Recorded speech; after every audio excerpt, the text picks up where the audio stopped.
साथियों, स्वागत है आपका self study classes with Sumit Jain YouTube channel में। तो साथियों, वीडियो स्टार्ट हो चुका है, लाइक कर दें एक बार और अपने मित्रों तक शेयर जरूर कर दें, है ना। और सेल्फ स्टडी क्लासेस ऐप अगर आपने डाउनलोड नहीं किया है तो अभी प्ले स्टोर पे जाएं और सेल्फ स्टडी क्लासेस ऐप को जरूर डाउनलोड करें, ठीक है। 2020 टेस्ट सीरीज 2020 टेस्ट सीरीज दोस्तों, ये आपकी सप्ताह में 2 दिन होती है, रविवार और गुरुवार को, ठीक है।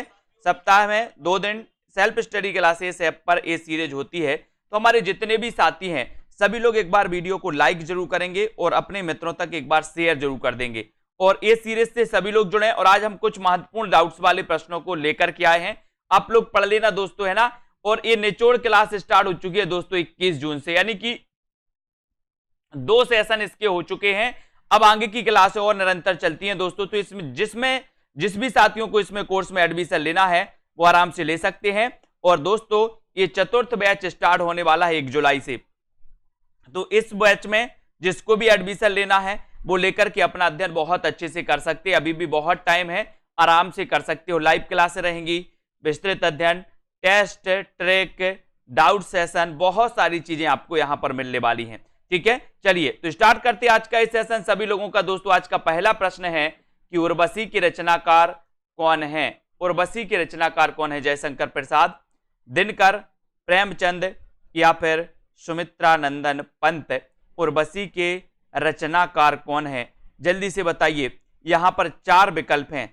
अब इस प्रकार से अगर क्वेश्चन आपसे पूछा जाएगा तो आप क्या करोगे, बताइए। उर्वशी के रचनाकार कौन है? देखते हैं कौन कौन क्या बता रहा है, कौन कौन क्लियर करके चल रहा है। उत्तर आपको चयन करना है, वीडियो को एक बार लाइक जरूर करना है। उर्वशी के रचनाकार कौन है? और बहुत सारे लोगों को पता है कि सर उर्वशी की अगर बात होगी तो उर्वशी एक रचना किसकी है? उर्वशी एक रचना 1909 की जो है वो जयशंकर प्रसाद की है ना। उर्वशी एक रचना दोस्तों जयशंकर प्रसाद की है और उर्वशी एक रचना दिनकर की है। अगर ऐसा क्वेश्चन आता है तो क्वेश्चन क्या हो जाता है? गलत हो जाता है, क्योंकि उर्वशी नाम से रचना एक जयशंकर प्रसाद की भी है, उर्वशी नाम से एक रचना दिनकर जी की भी है, ठीक है। तो आपको याद करना है, अगर आपसे पूछा जाए कि उर्वशी किसकी रचना है तो इन दोनों में से एक विकल्प में आपको मिलेगा, या तो जयशंकर प्रसाद मिलेगा या फिर दिनकर जी मिलेगा, ठीक है। तो ये चीज आपको समझ में आ गई, यानी कि उर्वशी के रचनाकार ये दोनों हैं, जयशंकर प्रसाद और दिनकर, ठीक है। जयशंकर प्रसाद का जन्म कब हुआ था दोस्तों? 1889 को। और दिनकर जी का जन्म हुआ था कब? 1908 में, ठीक है। ये आपको याद रख लेना। दिनकर जी की जो उर्वशी रचना है दोस्तों, उर्वशी रचना है, ये उर्वशी रचना के लिए क्या मिला था? ज्ञानपीठ पुरस्कार मिला था। कब मिला था? कमेंट में आपको लिखना है। जबकि जयशंकर प्रसाद की जो उर्वशी रचना है ये दोस्तों चंपू काव्य कहलाती है, ठीक है। बहुत बढ़िया, है ना। तो अब आपको बताना है कि उर्वशी के लिए ज्ञानपीठ पुरस्कार कब मिला था। फटाक से आपको चयन करना है। अब यहां पर दोस्तों हिंदी का पाणिनि किसे कहा जाता है, बताइए। कौन कौन बता रहा है? यहां भी कंफ्यूजन वाला सिस्टम होता है। हिंदी का पाणिनि किसे कहा जाता है? यहां पर उत्तर तो आपका एक ही है, लेकिन कौन कौन कंफ्यूज होते, पहले भी मैंने वीडियो आपको दिया है, लेकिन आज बहुत अच्छे से अपन पढ़ रहे हैं, अच्छे से आपको समझ में भी आएगा। बताएं हिंदी का पाणिनि किसे कहा जाता है? बिल्कुल लाइव क्लास है आज की अनिल कुमार जी। हिंदी का पाणिनि किसे कहा जाता है? कामता प्रसाद गुरु को कहा जाता है, किशोरीदास वाजपेयी, स्वयंभू या फिर दिनकर को कहा जाता है। और अच्छा क्वेश्चन आया है, सभी लोगों ने उत्तर बता दिया है कि सर हिंदी का पाणिनि जो कहा जाता है वो कहा जाता है किशोरीदास वाजपेयी। किसे कहा जाता है हिंदी का पाणिनि? किशोरीदास वाजपेयी को। यानी कि यहां पर आपका उत्तर हो जाएगा विकल्प नंबर वी, है ना। लेकिन अगर यहां पर आपसे पूछा जाता कि हिंदी व्याकरण, अगर यहां पर व्याकरण लगाया जाता, ऐसा व्याकरण लगा दिया जाता, तब आपका उत्तर चेंज हो जाता और उत्तर हो जाता क्या? कामता प्रसाद गुरु। तो हिंदी व्याकरण का पाणिनि कामता प्रसाद गुरु और हिंदी का पाणिनि किशोरीदास वाजपेयी। हिंदी का पाणिनि किशोरीदास वाजपेयी, हिंदी व्याकरण का पाणिनि दोस्तों कामता प्रसाद गुरु। वेरी गुड, बहुत बढ़िया। अगला क्वेश्चन यहां पर आते हैं दोस्तों। अगला क्वेश्चन है प्रयोगवाद शब्द का सबसे पहले प्रयोग किसने किया? प्रयोगवाद शब्द का सबसे पहले प्रयोग किसने किया? पूरे डाउट्स वाले क्वेश्चन हैं आज के इस वीडियो में, पूरे डाउट्स वाले हैं, है ना। आपके लिए प्रयोगवाद शब्द का बताना है सबसे पहले प्रयोग किसने किया था। अब देखो यहां पर डाउट्स है और कौन कौन ऐसे साथी हैं जो सही उत्तर बता रहे हैं। प्रयोगवाद शब्द का सबसे पहले प्रयोग किसने किया है? अज्ञे ने, नंद दुलारे वाजपेयी ने, रामविलास शर्मा ने, या फिर दिनकर ने। प्रयोगवाद शब्द का सबसे पहले प्रयोग किसने किया? और बहुत सारे लोगों ने उत्तर बता दिया है कि सर किशोरी ये जो नंद दुलारे वाजपेयी हैं इन्होंने प्रयोगवाद शब्द का सबसे पहले प्रयोग किया है। देखो बहुत सारे लोगों ने अज्ञेय बता दिया, अज्ञेय ने नहीं किया भैया, किसने किया? नंद दुलारे वाजपेयी ने किया। प्रयोगवाद शब्द का सबसे पहले प्रयोग किया नंद दुलारे वाजपेयी ने, जबकि प्रयोगवाद के प्रवर्तक, अगर आपसे पूछा जाता कि प्रयोगवाद के प्रवर्तक कौन है तब आपको उत्तर लगाना था अज्ञेय, लेकिन इस प्रश्न का उत्तर आपका नंद दुलारे वाजपेयी है। ठीक है, बहुत बढ़िया। तो ये डाउट्स भी आपका क्लियर हो गया कि प्रयोगवाद शब्द का सबसे पहले प्रयोग नंद दुलारे वाजपेयी ने किया और प्रयोगवाद सबसे पहले प्रयोगवाद के जो प्रवर्तक हैं वो कौन है? अज्ञेय हैं। ठीक है, बहुत बढ़िया। नेक्स्ट क्वेश्चन, एक राष्ट्रीय आत्मा के नाम से किसे जाना जाता है?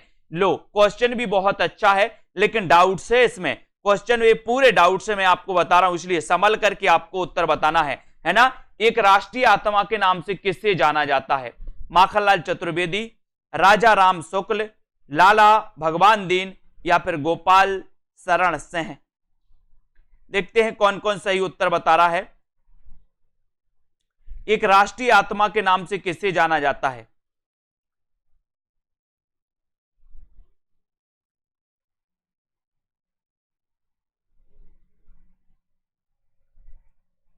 और बहुत सारे लोग इस प्रश्न में कंफ्यूज हुए, लेकिन आपको पता है बहुत सारे लोगों ने ए लगा दिया, है ना, ए लगा दिया, बहुत बढ़िया, है ना। ये है कंफ्यूजन वाला सिस्टम, इसलिए मैं कहता हूं दोस्तों, है ना, ये आपका देखो यहां पर एक भारतीय आत्मा कहा जाता है दोस्तों माखनलाल चतुर्वेदी को, जबकि एक भारतीय अगर यहां पर होता एक भारतीय, यहां पर अगर होता एक भारतीय आत्मा के नाम से किसे जाना जाता है तब आप लगाते माखनलाल चतुर्वेदी, लेकिन यहां पर क्या है? एक राष्ट्रीय आत्मा के नाम से किसे जाना जाता है तब आपका उत्तर हो जाएगा राजा राम शुक्ल। लगा दिया ना बहुत सारे लोगों ने ए नंबर, है ना, ए नंबर लगा दिया। यही तो है दोस्तों, इन्हीं को आपको पहचानना है कि एक भारतीय आत्मा अगर होता तो माखनलाल चतुर्वेदी, और एक राष्ट्रीय आत्मा है तो उत्तर आपका बी नंबर सही हो जाएगा, राजा राम शुक्ल। बी नंबर आपका बिल्कुल सही हो जाएगा। ठीक है, इस प्रश्न का उत्तर क्लियर, बहुत बढ़िया। अगला क्वेश्चन देखो, अपभ्रंश का भावभूति किसे कहा जाता है? इतना अच्छा क्वेश्चन है, अपभ्रंश का भावभूति किसे कहा जाता है? अपभ्रंश का भावभूति किसे कहा जाता है? अब इतना अच्छा क्वेश्चन है आपके लिए, किसे कहा जाता है? सभी लोग एक बार वीडियो को लाइक जरूर कर देंगे। अपभ्रंश का भावभूति किसे कहा जाता है? इतना अच्छा क्वेश्चन है, और इतना अच्छा क्वेश्चन क्या हो रहा है यहां पर आपको याद करना है। ठीक है, जल्दी से सभी लोग बताएंगे एक अपभ्रंश का भावभूति किसे कहा जाता है। इतना अच्छा क्वेश्चन और सभी लोगों ने बताया है। क्या बता रहे उत्तर आप लोग? अपभ्रंश का भावभूति किससे कहा जाता है? और उत्तर है दोस्तों पुष्पदंत को कहा जाता क्या, या फिर स्वयंभू को कहा जाता? किससे कहा जाता?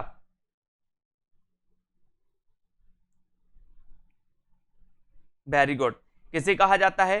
पुष्पदंत को। जबकि अपभ्रंश का कालिदास किसे कहा जाता है?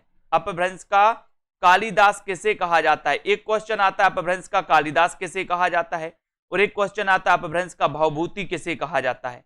तो आपने बताया कि सर अपभ्रंश का भावभूति कहा जाता है पुष्पदंत को, क्योंकि डॉक्टर भयाणी ने पुष्पदंत को अपभ्रंश का भावभूति कहा, है ना, आपको पता होगा। ठीक है, तो इसको आपको याद रख लेना दोस्तों। और अपभ्रंश का कालिदास कहा जाता है किसे? स्वयंभू। अपभ्रंश का कालिदास स्वयंभू, अपभ्रंश का भावभूति पुष्पदंत, अपभ्रंश का भावभूति पुष्पदंत। ठीक है, पुष्प की भभूति लगाओ, काय की भभूति लगाओ? पुष्प की भभूति लगाओ। ठीक है, नेक्स्ट क्वेश्चन आपका स्क्रीन पे, कबीर की भाषा को साधुकड़ी किसने कहा? बताइए, कबीर की भाषा को साधुकड़ी किसने कहा? इतना अच्छा क्वेश्चन आपके लिए। वीडियो को सभी लोग लाइक जरूर करते जाना, और ये डाउट्स वाला अपना जो सेशन है, इन प्रश्नों को कभी गलत करके नहीं आना, क्योंकि मैंने कई बार आपको पढ़ाया है और कई बार पढ़ाने के बाद बताया भी है कि इन क्वेश्चनों को अच्छे से रखो, परमानेंट रखो। कबीर की भाषा को साधुकड़ी किसने कहा?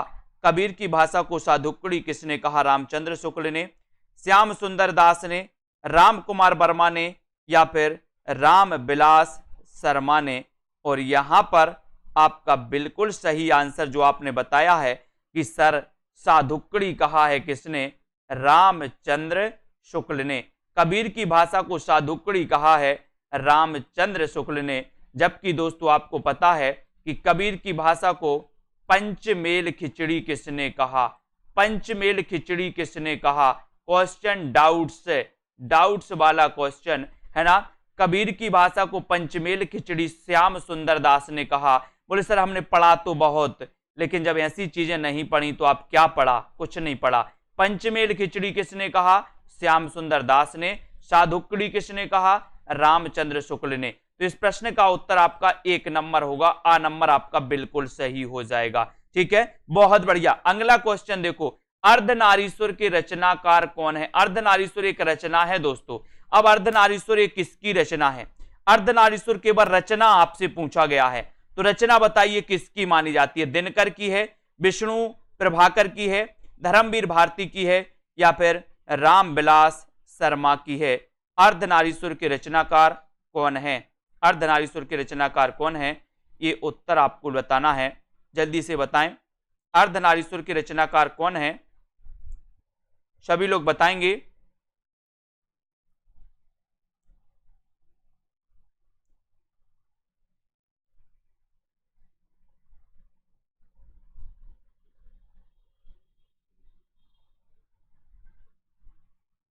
और अर्धनारीश्वर इसके जो रचनाकार हैं दोस्तों, है ना, ये आपको पता होनी चाहिए कि सर ये जो निबंध है, ये निबंध किसका है? ये निबंध है दिनकर का। जबकि दोस्तों उपन्यास किसका है? ये उपन्यास विष्णु प्रभाकर का है। ठीक है, इसमें अगर उपन्यास पूछा जाता कि अर्धनारीश्वर उपन्यास किसका है, तब आप विष्णु प्रभाकर लगा देते। लेकिन अगर आपसे दोस्तों यहां पर निबंध पूछा गया तो आप दिनकर लगाते, है ना। और अगर इस प्रकार से आपसे पूछा गया तो यहां पर उत्तर दोनों हो जाएंगे आपको, दिनकर और विष्णु प्रभाकर दोनों की रचना है दोस्तों अर्धनारीश्वर, है ना। अब आपको क्लियर हो गया कि अर्धनारीश्वर निबंध है दिनकर जी का और उपन्यास है विष्णु प्रभाकर जी का। ठीक है, बहुत बढ़िया, है ना। आगे क्वेश्चन देखते हैं। अगला क्वेश्चन है पर, त्रिशंकु के रचनाकार कौन है? त्रिशंकु किसकी रचना है दोस्तों?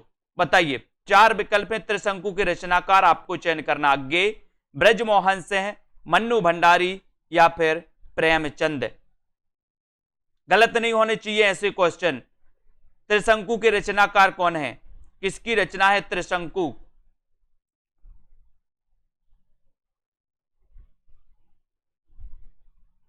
त्रिशंकु एक किसकी रचना मानी जाती है? सभी लोग लाइक जरूर कर देना। जिन भी साथियों को कोर्स में एडमिशन लेना है वो कोर्स में एडमिशन जरूर लेना साथियों, है ना। सेल्फ स्टडी क्लासेस ऐप को जरूर डाउनलोड कर लेना। और यहां पर बहुत सारे लोगों ने बता दिया कि सर जो त्रिशंकु है ना, त्रिशंकु है, ये रचना आपको याद रखना है ना। बहुत बढ़िया चीज है दोस्तों। यहां पर आपको बहुत अच्छा डाउट्स है ना। यहां पर याद रख लेना कि ये जो मन्नू भंडारी का है ये कहानी संग्रह है। ये क्या है? कहानी संग्रह। ब्रजमोहन का ये क्या है दोस्तों? नाटक है। ब्रजमोहन का नाटक है। और त्रिशंकु आपको अज्ञेय की पता ही है। अज्ञेय की दोस्तों ये क्या है? निबंध है।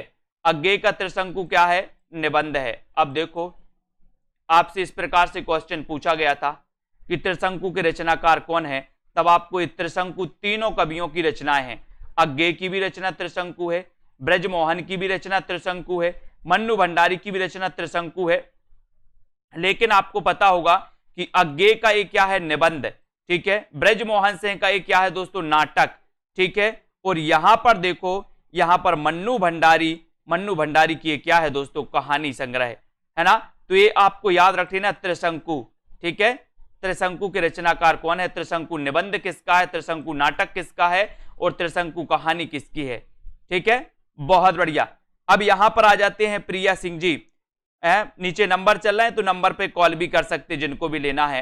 हिंदी का ऐतिहासिक उपन्यासकार, हिंदी का ऐतिहासिक उपन्यासकार माना जाता है तो किसे माना जाता है। देखो इतना अच्छा क्वेश्चन है, बताइए हिंदी का ऐतिहासिक उपन्यासकार किसे माना जाता है, डाउट्स बताइए। ऐतिहासिक उपन्यासकार किसे माना जाता है हिंदी का, किशोरीलाल गोस्वामी को, वृंदावन लाल वर्मा को, या लज्जाराम मेहता, या फिर प्रेमचंद को। हिंदी का ऐतिहासिक उपन्यासकार किसे माना जाता है ये आपको बताना है, उत्तर आपका क्या हो जाएगा। अच्छा क्वेश्चन है साथियों। हिंदी के ऐतिहासिक उपन्यासकार में आपको यह देखना है दोस्तों कि हिंदी के ऐतिहासिक उपन्यासकार किशोरीलाल गोस्वामी हैं, जबकि वृंदावन लाल वर्मा को ऐतिहासिक कहानियों की परंपरा का जनक माना जाता है। लेकिन दोस्तों यहां पर एक चीज आपको याद रखना है कि यहां पर तो आपको पता है ऐतिहासिक उपन्यासकार किशोरीलाल गोस्वामी तो हैं, लेकिन ऐतिहासिक उपन्यासकार वृंदावन लाल वर्मा भी हैं, लेकिन ऐतिहासिक उपन्यास के जनक माने जाते किशोरीलाल गोस्वामी, है ना। और ऐतिहासिक कहानी के जनक माने जाते हैं कौन, वृंदावन लाल वर्मा। तो एक चीज आपको याद रख लेना है, यहां से याद रख लेना, ये दोनों है दोस्तों, वृंदावन लाल वर्मा भी ऐतिहासिक उपन्यासकार हैं, किशोरीलाल गोस्वामी भी हैं, लेकिन किशोरीलाल गोस्वामी को आपको याद रख लेना है। ठीक है, ठीक है, इनको आपको याद रख लेना है दोस्तों हिंदी के ऐतिहासिक उपन्यासकारों में। ठीक है, अगले क्वेश्चन की ओर हम बढ़ते हैं। अगला क्वेश्चन आपको याद रखना है, कठिन काव्य का प्रेत किसे कहा जाता है, कठिन काव्य का प्रेत किसे कहा जाता है, बताइए। अज्ञेय को, केशवदास को, तुलसीदास को, या फिर हरिऔध को, किसे कहा जाता है कठिन काव्य का प्रेत।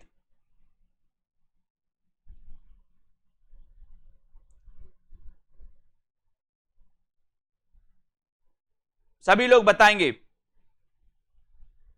अगला क्वेश्चन है आपका, कठिन काव्य का प्रेत किसे कहा जाता है। और बढ़िया क्वेश्चन आया, यहां पर काव्य आपसे पूछा गया कि कठिन काव्य का प्रेत किसे कहा जाता है, और बहुत सारे लोगों ने बिल्कुल सही आंसर बताया है कि सर कठिन काव्य का प्रेत जो कहा जाता है वो कहा जाता है केशवदास को। वेरी गुड, यानी कि आपका जो बी नंबर है वो बिल्कुल सही है। और कठिन गद्य का प्रेत किसे कहा जाता है, तो कठिन गद्य का प्रेत कहा जाता है अज्ञेय को। अगर यहां पर गद्य होता दोस्तों तो आपका उत्तर हो जाता अज्ञेय, लेकिन यहां पर क्या है काव्य, तो उत्तर हो जाएगा केशवदास। ठीक है, केशवदास का हो गया, बहुत बढ़िया, है ना। अगला क्वेश्चन आपका है दोस्तों, यहां पर सन्यासी किसकी रचना है, सन्यासी किसकी रचना है, इसको आपको चयन करना है। एक बार वीडियो को लाइक करना है, अपने मित्रों तक शेयर जरूर कर देना है कि सन्यासी किसकी रचना है, सन्यासी किसकी रचना है, ये आपको बताना है। उत्तर आपका क्या हो जाएगा, ईलाचंद जोशी की, लक्ष्मी नारायण मिश्र, जयशंकर प्रसाद, या फिर हरिऔध। सन्यासी किसकी रचना है, किसकी रचना है सन्यासी। और आपका बिल्कुल सही आंसर हो जाएगा दोस्तों, क्या हो जाएगा, सन्यासी की रचनाकार कौन है।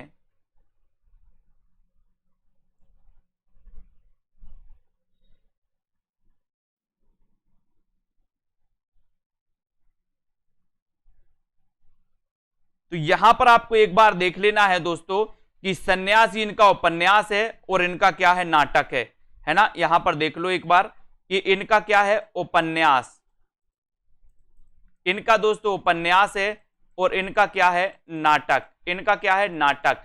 ठीक है, तो सन्यासी किसकी रचना आपसे पूछा गया तो आपको याद रख लेना कि या तो आपके ऑप्शन में ईलाचंद जोशी मिलेगा आपको, या लक्ष्मी नारायण मिश्र मिलेगा। या अगर आपसे उपन्यास पूछा जाएगा कि सन्यासी उपन्यास किसका है तो ईलाचंद जोशी का सन्यासी उपन्यास है।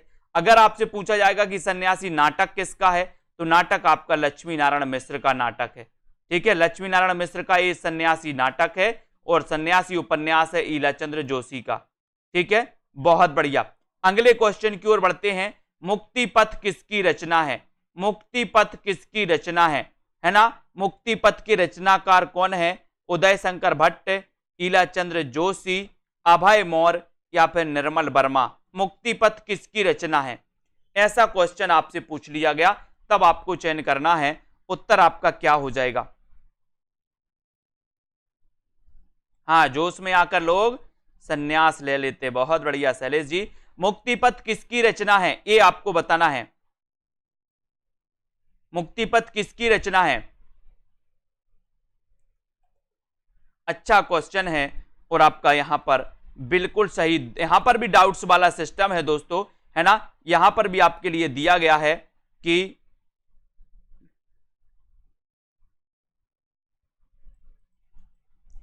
इनका दोस्तों क्या है? नाटक, है ना? इनका क्या है? उपन्यास, है ना? और इनका क्या है? उपन्यास। ठीक है, तो यहां पर याद रख लेना, मुक्ति पथ उदय शंकर का क्या है? नाटक। मुक्ति पथ ईलाचंद्र जोशी का क्या है? उपन्यास। मुक्ति पथ अभय मौर्य का क्या है? उपन्यास। तो आपको याद रखना है यहां पर कि मुक्ति पथ अभय मौर्य का उपन्यास है, ईलाचंद्र जोशी दोस्तों उपन्यास है, ईलाचंद्र जोशी का भी उपन्यास है, उदय शंकर भट्ट का भी क्या है? नाटक है, मुक्ति पथ। इनको अपन को याद रखना है। ठीक है, बहुत बढ़िया। तो उदय शंकर भट्ट का ये नाटक है मुक्ति पथ, ईलाचंद जोशी का उपन्यास है मुक्ति पथ, ठीक है, और अभय मौर्य का उपन्यास है मुक्ति पथ। ये मुक्ति पथ आपको याद रखना है। यहां पर तीनों विकल्प आपके सामने हैं, इन तीनों विकल्प को आपको समझ लेना है। ठीक है, बढ़ जाते हैं अगले क्वेश्चन की ओर दोस्तों। पंचवटी प्रसंग काव्य किसकी रचना है? पंचवटी प्रसंग काव्य ये किसकी रचना है? बताइए।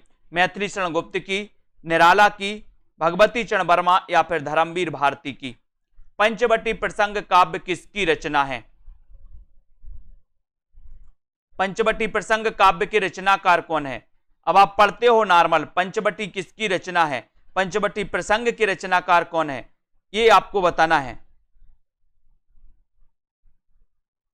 सभी लोगों को बताना पंचवटी प्रसंग काव्य किसकी रचना है। और सभी लोगों ने बताया है।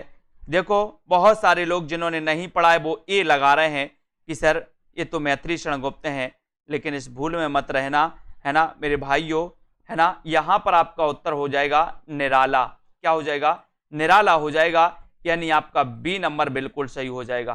बोले सर ये तो पक्का पता था कि, है ना, खा गए ना डाउट्स। ये पंचवटी प्रसंग के रचनाकार कौन है? निराला। कौन है? निराला, यानी कि आपका बी नंबर यहां पर पूरा पूरा बी नंबर सही हो जाएगा। लेकिन केवल अगर पंचवटी पूछा जाता, केवल अगर पंचवटी पूछा जाता तब आपका उत्तर हो जाता मैथिली शरण गुप्त, है ना। इनकी रचना आपने पढ़ी होगी मैथिली शरण गुप्त की, भारत भारती। सभी ने पढ़ी ना भारत भारती, 1912 की रचना पढ़ी होगी। ठीक है, और दोस्तों ये पंचवटी इनका खंड काव्य माना जाता है मैथिली शरण गुप्त का, और पंचवटी प्रसंग ये निराला की रचना है ना। निराला के बारे में आपने पढ़ा होगा दोस्तों, सभी लोगों ने पढ़ा है कि छायावाद के आधार स्तंभों में इनका नाम लिया जाता है निराला जी का। ठीक है, तो यहां पर आपका उत्तर निराला बिल्कुल सही हो जाएगा। नेक्स्ट क्वेश्चन आपका यहां पर आता है, वापसी किसकी रचना है? वापसी किसकी रचना है बताइए। अब ऐसे क्वेश्चन आपके उसमें आते हैं और आप लोग क्या होते हैं, बहुत डाउट्स में आ जाते हैं। अब बोले सर ये गलत हो गया, कैसे गलत हो गया? जिन भी साथियों ने self study classes app download नहीं किया वो ऐप जरूर डाउनलोड कर लीजिए दोस्तों। आपको वो हर चीज बताई जाती है जहां पर आप डाउट्स खाते हैं, जहां पर डाउट्स आपको आ जाता है दोस्तों, जहां पर आप गलत करके आते हैं, है ना। तो वापसी किसकी रचना है? अभी तक आपने दोस्तों वापसी कहानी पढ़ी थी, कहानी पढ़ी थी। कौन कौन सी कहानी पढ़ी थी कि सर वापसी कहानी तो किसकी है? वापसी कहानी तो बोले सर उषा प्रियंवदा की है। आपने यही पढ़ा था अभी तक, लेकिन आज कुछ और नया पढ़ोगे आप, और वो नया ये है दोस्तों कि याद रख लेना, ठीक है, कि एक जो वापसी है दोस्तों, एक वापसी एकांकी भी है, और एकांकी किसकी है? एकांकी है उदय शंकर भट्ट की। किसकी एकांकी है? उदय शंकर भट्ट की एकांकी भी है, तो ये भी अपन को याद रखना। वापसी किसकी रचना? उषा प्रियंवदा की। वापसी एकांकी किसकी है? तो उदय शंकर भट्ट की। अब आपसे कभी क्वेश्चन आएगा कि वापसी कहानी की रचनाकार कौन है, तो आप लगा देना ऊषा प्रेमवदा। लेकिन अगर आपसे पूछा जाए कि वापसी एकांकी किसकी है, एकांकी तो उदय शंकर भट्ट की एकांकी मानी जाती है। आपको भूलना नहीं है, ऐसे क्वेश्चन आपको कंफ्यूज में हमेशा डालते हैं। नेक्स्ट क्वेश्चन है रस विमर्श किसकी रचना है? रस विमर्श के रचनाकार कौन है दोस्तों? डॉक्टर राममूर्ति त्रिपाठी हैं। ये 4 विकल्प है, रस विमर्श के रचनाकार आपको चयन करना है। अच्छा क्वेश्चन है, कई बार पूछा गया है और दोस्तों आपसे बनेगा भी। रस विमर्श के रचनाकार कौन है ना? ये डाउट्स वाले जो क्वेश्चन आपको कराए जाते हैं ये बहुत ही इंपॉर्टेंट होते हैं। और दोस्तों बताइए, आपने हर एग्जाम में देखा होगा 2-4 क्वेश्चन डाउट्स वाले डाले जाते हैं, जहां आप डाउट्स हो चकमा खाओ और गलत करके आओ, है ना। रस विमर्श के रचनाकार कौन माने जाते हैं, इसका उत्तर सभी लोगों ने बताया है। क्या बताया है? यहां पर देखो दोस्तों, है ना। रस विमर्श दोस्तों आपको याद रख लेना है, यहां पर पूछा जाता है रस विमर्श, और रस विमर्श के रचनाकार माने जाते हैं डॉक्टर राममूर्ति त्रिपाठी। ये अगर इस प्रकार से पूछा गया रस विमर्श, तो आपको लगाना ए नंबर, यानी कि दोस्तों राममूर्ति त्रिपाठी। लेकिन अगर आपसे पूछा जाएगा रस सिद्धांत के रचनाकार कौन है, तो रस सिद्धांत दोस्तों किसका है? नगेंद्र की रचना है। लेकिन अगर आपसे पूछा जाता है रश्मिमांसा के रचनाकार कौन है, रश्मिमांसा के रचनाकार कौन है, तो आप क्या लगाओगे? रश्मिमांसा के रचनाकार रामचंद्र शुक्ल, रस सिद्धांत के रचनाकार डॉक्टर नगेंद्र, और रस विमर्श के रचनाकार डॉक्टर राममूर्ति त्रिपाठी। ये तीनों क्वेश्चन आए हैं। कभी कभी आपसे दोस्तों रस सिद्धांत पूछा जाता है कि रस सिद्धांत के रचनाकार कौन है, तो रस सिद्धांत के रचनाकार आपको डॉक्टर नगेंद्र लगाना है, जो कि श्रेष्ठ आलोचक माने जाते हैं दोस्तों। ठीक है, अगला क्वेश्चन आपकी स्क्रीन पर है, स्वच्छंदतावाद शब्द का सबसे पहले प्रयोग किसने किया? डाउट्स वाला क्वेश्चन, स्वच्छंदतावाद शब्द का सबसे पहले प्रयोग किसने किया?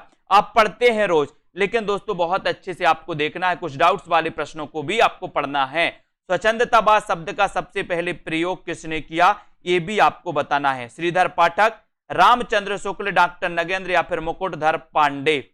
स्वच्छंदतावाद शब्द का सबसे पहले जो प्रयोग किया वो किसने किया? ये 9 बजे होती है रोज क्लास, है ना। इस क्लास को आप लोग रोज अटेंड करें, अच्छे अच्छे क्वेश्चनों का समावेश किया जाता है ना। और दोस्तों स्वच्छंदतावाद शब्द का सबसे पहले प्रयोग किसने किया, तो बहुत सारे लोगों ने, जिन्होंने पढ़ा था उनने तो उत्तर सही बता दिया, लेकिन जिन्होंने इतना पढ़ा था बस कि स्वच्छंदतावाद के प्रवर्तक श्रीधर पाठक हैं, उन्होंने क्वेश्चन को गलत कर दिया है ना, गलत कर दिया है। और जिन्होंने डी नंबर बताया उनका आंसर बिल्कुल सही है। आप याद रखना दोस्तों कि स्वच्छंदतावाद शब्द का सबसे पहले प्रयोग की अगर बात हो तो आपको डी लगा देना है, मुकुटधर पांडे लगा देना है। लेकिन अगर आपसे पूछा जाए कि स्वच्छंदतावाद के प्रवर्तक कौन है, तो प्रवर्तक में आपको श्रीधर पाठक लगा देना है। 2 क्वेश्चन हैं, दोनों क्वेश्चन डाउट्स वाले हैं। जैसे अगर आपसे पूछा जाता है कि छायावाद शब्द का सबसे पहले प्रयोग किसने किया और छायावाद के प्रवर्तक कौन है,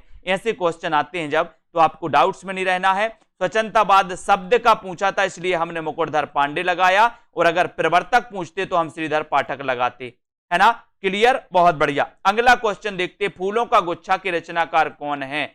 फूलों का गुच्छा, बोले फूल नहीं फूलों का गुच्छा, बताइए फूलों का गुच्छा ये किसकी रचना है? अच्छा क्वेश्चन है। एक बार वीडियो को लाइक जरूर करना, एक बार शेयर कर देना अपने मित्रों तक। दोस्तों अगर आपको अच्छा वीडियो लग रहा है, आपको लग रहा है कि कहीं ना कहीं हम लोगों के लिए बहुत अच्छा है कि इतने अच्छे क्वेश्चन डाउट्स वाले आपको ला रहे हैं, है ना, जल्दी से आपको बताना है। सभी लोग बताएंगे फूलों का गुच्छा के रचनाकार कौन है, फूलों का गुच्छा के रचनाकार कौन है, सभी लोग बताएं और उत्तर क्या हो जाएगा? भारतेंदु, रामचंद्र शुक्ल, यशपाल या फिर पंत? सभी लोगों को चयन करना है, सभी को बताना है। और फूलों का गुच्छा, बोले फूल नहीं फूलों का गुच्छा, तो यहां पर आपका उत्तर हो जाएगा दोस्तों, है ना, फूलों का गुच्छा। और एक रचना पूछी जाती है फूलों का कुर्ता, एक रचना पूछी जाती है फूलों का कुर्ता, फूलों का कुर्ता। ठीक है, तो कुर्ता से भी आपको सावधान रहना है। फूलों का कुर्ता यशपाल की रचना है दोस्तों, फूलों का कुर्ता, जबकि फूलों का गुच्छा ये भारतेंदु की रचना है। फूलों का गुच्छा किसकी रचना है? भारतेंदु की, और फूलों का कुर्ता यशपाल की रचना है। ठीक है, याद रख लेना, भूलना नहीं है। फूलों का कुर्ता यशपाल, फूलों का गुच्छा भारतेंदु हरिश्चंद्र। ठीक है, बहुत बढ़िया, है ना। अब यहां पर आ जाते अगले क्वेश्चन की ओर, देखते हैं। ठीक है, अगला क्वेश्चन यहां पर आता है, हिंदी का प्रथम कवि कौन है दोस्तों। अब यहां पर 4 विकल्प हैं, इसमें भी बहुत सारे लोग कंफ्यूज होते हैं कि सर हिंदी का प्रथम कवि, हिंदी का प्रथम महाकवि, है ना, ये भी पूछा जाता है। अपभ्रंश का प्रथम कवि, अब आपको यहां पर भी बताना है। देखो पूरे विकल्प है लाइन से, चंद को आप मानेंगे, सरहपा को मानेंगे, देवसेन को मानेंगे या स्वयंभू को मानेंगे, बताइए। हिंदी का प्रथम कवि किसे मानेंगे? ऐसे क्वेश्चन आपके लिए डाउट्स में डालते हैं कि बोले सर जब श्रापकाचार हिंदी की प्रथम रचना है ना, तो सरहपा को हिंदी का प्रथम कवि क्यों माना जाता है? कभी आपके मन में, माइंड में कभी आया विचार? नहीं आया। क्यों नहीं आया? क्योंकि आपने तो रट रखा है कि सर हिंदी को प्रथम कवि सरहपा माना जाता है। हिंदी का प्रथम कवि कौन माना जाता है? और आपका उत्तर हो जाता है दोस्तों, हिंदी का प्रथम कवि सरहपा। अगर इस प्रकार से क्वेश्चन आता है कि हिंदी का प्रथम कवि कौन है, तो आपको सरहपा ही लगाना है। लेकिन अगर इस प्रकार से क्वेश्चन आपका यहां पर बदल जाता है कि हिंदी का प्रथम महाकवि कौन है, महाकवि कौन है, तो महाकवि में आपको उत्तर लगाना चंद बरदाई, है ना। अगर आपसे पूछा जाए कि राम कुमार वर्मा ने हिंदी का प्रथम कवि किसे माना है, तब आपका उत्तर हो जाएगा स्वयंभू, है ना। और आपको पता है, एक क्वेश्चन और आपको बताना है कि हिंदी की प्रथम रचना कौन सी मानी जाती है। हिंदी की प्रथम रचना कौन सी मानी जाती है, जल्दी से आपको बताना। ये तो सभी लोगों को दोस्तों डाउट्स क्लियर हो गया कि हिंदी के प्रथम कवि सरहपा राहुल सांकृत्यायन ने माना है इन्हें। ठीक है, और दोस्तों हिंदी का प्रथम महाकवि चंद को माना गया। ठीक है, इन्होंने दोस्तों क्या लिखा था? इन्होंने दोस्तों महाकाव्य लिखा था। ठीक है, ये भी आपको पता होगा। और आपको स्वयंभू भी आपको पता होगा कि राम कुमार वर्मा ने स्वयंभू को हिंदी का प्रथम कवि माना है, ये भी आपको याद रखना है। अब आपको बताना है हिंदी की प्रथम रचना कौन सी है, जल्दी से आप लोग चयन करेंगे। फिर आपको बताना है युगधार के रचनाकार कौन है। युगधार के रचनाकार कौन है, बताइए। युगधार के रचनाकार कौन है? सोहनलाल द्विवेदी, नागार्जुन, जयशंकर प्रसाद या फिर श्रीनिवास दास। युगधार ये किसकी रचना है? अब यहां पर कंफ्यूज नहीं होना, नहीं तो सीधा सीधा बोल दो कि सर गलत बता रहे। जैसे अभी एक भाई ने बोला था, काय के लिए? स्वच्छंदतावाद के लिए। किसने बोला था? रंजीत कौन है, उसने बोला सर काहे को गलत बता रहे, है ना। समझ तो लो भैया स्वच्छंदतावाद को, है ना। आपको पता होना चाहिए कि यहां पर अगर स्वच्छंदतावाद लिखा है और यहां पर छायावाद लिखा है, ये छायावाद हो या स्वच्छंदतावाद हो, दोनों शब्द का सबसे पहले प्रयोग करने वाले जो थे वो मुकुटधर पांडे थे। अगर आपसे कभी पूछा जाए कि स्वच्छंदतावाद शब्द का सबसे पहले प्रयोग किसने किया, आपका उत्तर हो जाएगा मुकुटधर पांडे। छायावाद शब्द का सबसे पहले प्रयोग किसने किया, आपका उत्तर हो जाएगा मुकुटधर पांडे। अब इसमें कौन सा डाउट्स है, इसको याद रख लेना। अब आपसे पूछा जाएगा कि प्रयोगवाद शब्द का सबसे पहले प्रयोग किसने किया, नंद दुलारी वाजपेयी ने। प्रयोगवाद के प्रवर्तक कौन है, तो अज्ञेय हैं। ऐसा जरूरी नहीं कि किसी ने अगर प्रथम सबसे पहले शब्द का प्रयोग किया तो वही उस युग का प्रवर्तक होगा, ऐसा कुछ भी जरूरी नहीं है। याद रखना युगधार के रचनाकार कौन है। तो बहुत सारे लोग यहां भी कंफ्यूज होंगे क्योंकि उनको सिर्फ नागार्जुन पता था, लेकिन आपको पता है दोस्तों कि ये जो रचना है युगधार, ये रचना सोहनलाल द्विवेदी की है। अगर इसमें युगधारा लग जाता, युगधारा, तो आपका उत्तर नागार्जुन चला जाता। युगधारा लग जाता तो आपका उत्तर नागार्जुन चला जाता, नागार्जुन चला जाता। ये आपको याद रखना है, ठीक है। तो युगधारा के रचनाकार कौन है? सोहनलाल द्विवेदी। युगधार के रचनाकार कौन है? सोहनलाल द्विवेदी। और युगधारा के रचनाकार कौन है? तो नागार्जुन। युगधारा के रचनाकार कौन है? तो नागार्जुन। इनको आपको याद करना है, ठीक है। ऐसा आता है हमेशा। अब यहां पर आ जाते हैं, ठीक है। तो यहां पर आपको बताना है कि समय देवता के रचनाकार कौन है। समय देवता के रचनाकार कौन है, जल्दी से बताइए। समय देवता के रचनाकार कौन है? माखनलाल चतुर्वेदी, है ना, नरेश मेहता, पंत या फिर निराला। समय देवता आपको बताना, एक साहित्य देवता भी होता है दोस्तों। अब इस क्वेश्चन में भी आपको पता है, इस क्वेश्चन में भी कई डाउट्स है। मैं बता रहा हूं उन प्रश्नों को लेकर के मैं आया हूं, है ना, जो प्रश्न आपके लिए हमेशा कंफ्यूज करते हैं और आप हमें ही गलत ठहरा देते हैं, है ना, कि सर आपको नहीं पता, आप गलत काहे को बता रहे हैं। उर्वशी, उर्वशी रचना के लिए मैंने बताया कि जयशंकर प्रसाद की है, जबकि उसमें ऑप्शन में दिनकर नहीं था। बोले सर काहे को गलत बता रहे हो, ये तो रचना दिनकर की है। फिर मैंने बताया समय देवता के रचनाकार कौन है ना, और साहित्य देवता के रचनाकार कौन है। तो यहां पर आपको याद करना है कि समय देवता ये जो रचना है दोस्तों ये नरेश मेहता की है, जबकि साहित्य देवता अगर आपसे पूछा जाएगा तो साहित्य देवता के रचनाकार कौन है, माखनलाल चतुर्वेदी। और मैंने आपको याद भी करवाया था कि साहित्य देवता को माखन खवाना है। साहित्य देवता को क्या खवाना है, साहित्य देवता को माखन खवाना है। तो साहित्य देवता माखनलाल चतुर्वेदी और समय देवता नरेश मेहता, समय देवता नरेश मेहता, साहित्य देवता माखनलाल चतुर्वेदी, है ना। भूलोगे तो नहीं, अब भूलना नहीं है। साहित्य देवता को माखन खवाना है तो माखनलाल चतुर्वेदी, है ना, इसको याद रख लेना। और नरेश मेहता, समय देवता, ये नरेश मेहता की रचना है। और गुनाहों का देवता धर्मवीर भारती, गुनाहों का देवता धर्मवीर भारती, ठीक है, गुनाहों का देवता धर्मवीर भारती, समय देवता नरेश मेहता, साहित्य देवता माखनलाल चतुर्वेदी। इनको आपको बहुत अच्छे से पढ़ना है, पकड़ बनाना है इन चीजों में, ठीक है। अगला क्वेश्चन आते हैं दोस्तों यहां पर, कलम का मजदूर के रचनाकार कौन है। कलम का मजदूर, बहुत अच्छा क्वेश्चन आ गया। कलम का मजदूर के रचनाकार कौन है, उत्तर आपको बताना है। अमृत राय हैं या फिर मदन गोपाल हैं, अज्ञे हैं या फिर निराला हैं। अच्छा क्वेश्चन है, सभी लोग लाइक जरूर कर देना। और जिन भी साथियों को सेल्फ स्टडी क्लासेस ऐप में दोस्तों एडमिशन लेना है, वो ऐप में एडमिशन अभी ले लें। क्लासें स्टार्ट हो चुकी हैं, हिंदी साहित्य की निचोड़ क्लासें स्टार्ट हो चुकी हैं, तो आपके लिए बहुत फायदा होगा। अभी तक जो छूटी क्लास है, 2 छूटी क्लास भी होंगी, तो वो भी रिकॉर्डेड आपको मिल जाएंगी, है ना। तो जिन भी साथियों को कोर्स में एडमिशन लेना है वो आराम से self study classes app download करें। और ऐसे कई प्रकार के डाउट्स वाले वीडियो भी आपको मिलेंगे, ट्रिकी वीडियो भी आपको मिलेंगे, विस्तृत अध्ययन निचोड़ क्लासें आपको मिलेंगी। यहां पर कलम का मजदूर आपसे पूछा गया और मैंने आपको कई बार याद करवाया कि मां से मजदूर और मां से मदन गोपाल, है ना, मां से मजदूर और मां से मदन गोपाल। और अगर आपसे पूछा जाता कलम का सिपाही, कलम का सिपाही, कलम का सिपाही की रचनाकार कौन है, तो कलम का सिपाही में आपका उत्तर अमृत राय हो जाता। कलम का सिपाही अमृत राय हो जाता, लेकिन कलम का मजदूर ये मदन गोपाल की है। बोले सर कैसे अंतर इसमें समझें, मैंने कहा था कि अगर मजदूर आए तो मां से मजदूर और मां से मदन गोपाल, ठीक है। और सिपाही में आप अमृत राय पढ़ लेना। बोले सिपाही अमृत पीते हैं, सिपाही क्या पीते हैं, अमृत पीते हैं, ठीक है, बहुत बढ़िया। और आपको पता है कलम का सिपाही किसका उपनाम है, उपनाम अगर आपसे पूछा जाए तो आपको प्रेमचंद लगा देना है ना, क्योंकि ये प्रेमचंद की जीवनियां मानी जाती हैं दोस्तों, ये प्रेमचंद की जीवनियां मानी जाती है, इनको अपन को याद करना है। मेरी जीवन यात्रा आत्मकथा किसकी मानी जाती है, यहां भी बहुत सारे लोगों को डाउट्स है। बोले सर कैसा डाउट्स है, मेरी जीवन यात्रा आत्मकथा किसकी है, राहुल सांकृत्यायन की है, जानकी देवी बजाज की है, डॉक्टर धर्मवीर भारती की, या फिर महादेवी वर्मा की है।